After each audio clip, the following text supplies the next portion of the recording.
Meditações no Evangelho de Lucas, dia 14. Simeão, sua história, seu louvor e sua profecia. Lucas 2, de 25 a 35. Nessa passagem, temos a história de alguém cujo nome não é mencionado em nenhum outro lugar no Novo Testamento. Um homem chamado Simeão. Homem este justo e piedoso. Nada sabemos de sua vida anterior ou posterior ao nascimento de Jesus. Sabemos apenas que ele foi ao templo movido pelo Espírito Santo quando o menino Jesus ali foi levado pelos pais e que ele o tomou nos braços e levou a Deus com palavras que são agora conhecidas em todo o mundo. Aprendemos com a vida de Simeão que Deus tem seus fiéis até mesmo nos piores lugares e nas coisas mais escuras. Quando Jesus nasceu, a religião em Israel estava em grande decadência. A fé exercida por Abraão havia sido corrompida pelas doutrinas dos fariseus e dos saduceus. O ouro refinado tornava-se deploravelmente opaco. Todavia, mesmo nessas circunstâncias, encontramos em Jerusalém um homem justo e piedoso, um homem sobre quem estava o Espírito Santo. Sentimos-nos encorajados ao pensar que Deus nunca se deixa ficar completamente sem testemunho. Por menor que seja sua igreja, ou por menor que a igreja venha a ser em determinadas épocas, as portas do inferno nunca conseguem prevalecer contra ela. A verdadeira igreja pode ser levada a atravessar um deserto, tornando-se um pequeno rebanho disperso, mas nunca morrer. Havia um Ló em Sodoma e um Obadias na casa de Acabe, um Daniel na Babilônia e um Jeremias na corte de Zedequias.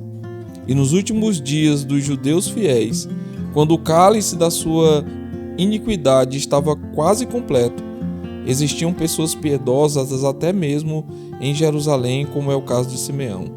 Os verdadeiros crentes de todas as épocas devem lembrar isso e sentir-se confortados. Trata-se de uma verdade da qual podemos esquecer-se e isso os levará ao desânimo. Eu fiquei só, disse Elias, e procuraram tirar minha vida. Mas qual foi a resposta de Deus para ele? Também conservei em Israel 7.000.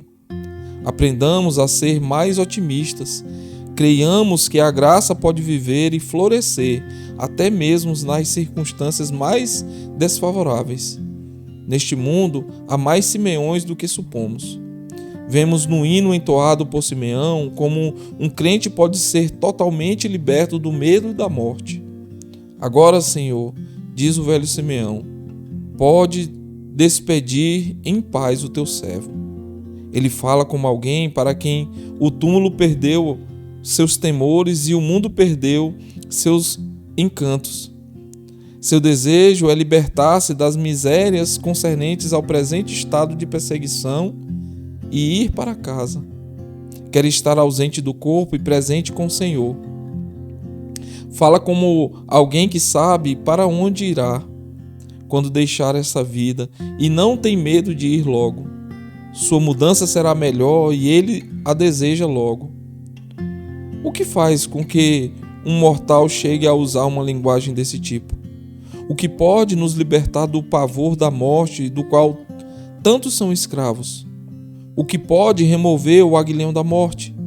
Só uma resposta a essas perguntas. Nada além de uma fé firme. A fé que se firma num Salvador invisível, que descansa nas promessas de um Deus invisível. A fé pode levar um homem a encarnar a morte e dizer, estou partindo em paz. Não é suficiente alguém estar cansado de dores ou de doenças, pronto para aceitar qualquer coisa para sair dessa situação penosa.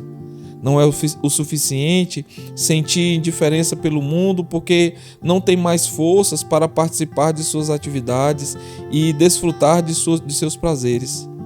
Precisamos ter mais do que isso.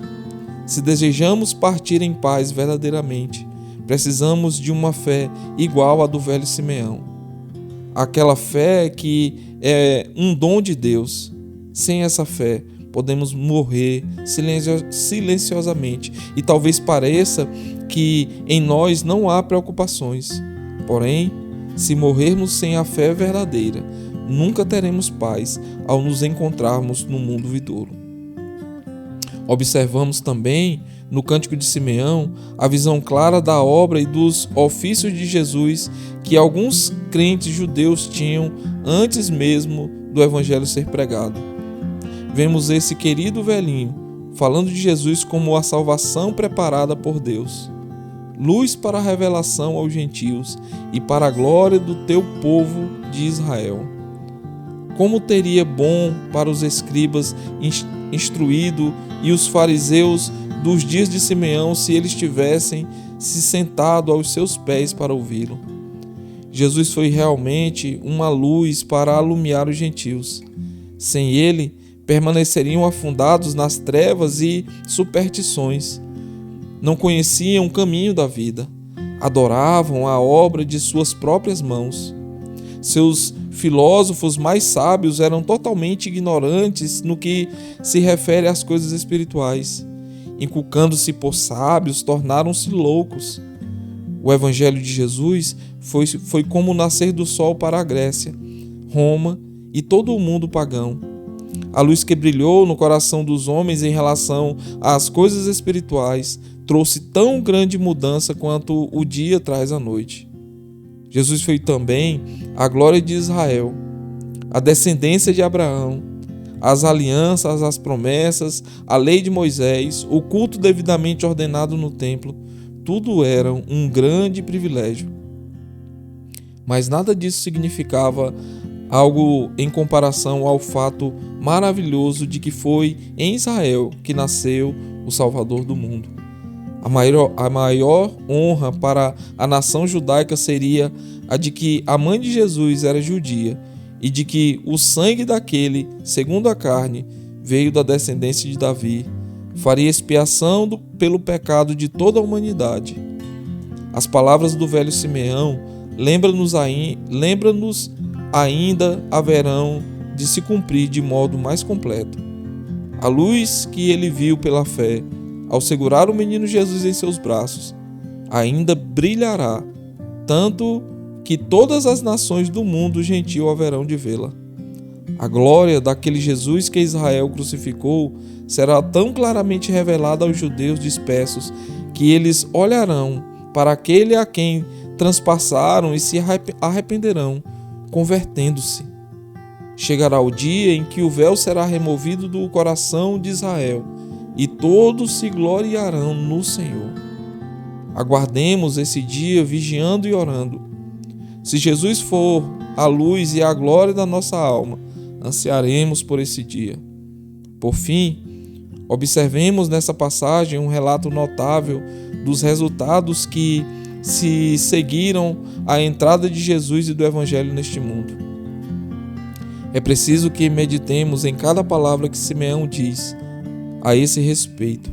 Em sua integralidade, há uma profecia que está se cumprindo diariamente. Jesus deveria ser alvo de contradição. Ele seria o alvo a ser atingido por todos os dardos inflamados do maligno. Seria desprezado e rejeitado pelos homens. Ele e seu povo seriam como uma cidade edificada sobre um monte, atacada por todos os lados e odiada por todo tipo de inimigo. E assim foi. Pessoas que não concordam em nada entre si têm concordado em odiar Jesus. Desde o início, milhares têm sido perseguidos e descrentes. Jesus deveria servir para a ruína de muitos em Israel.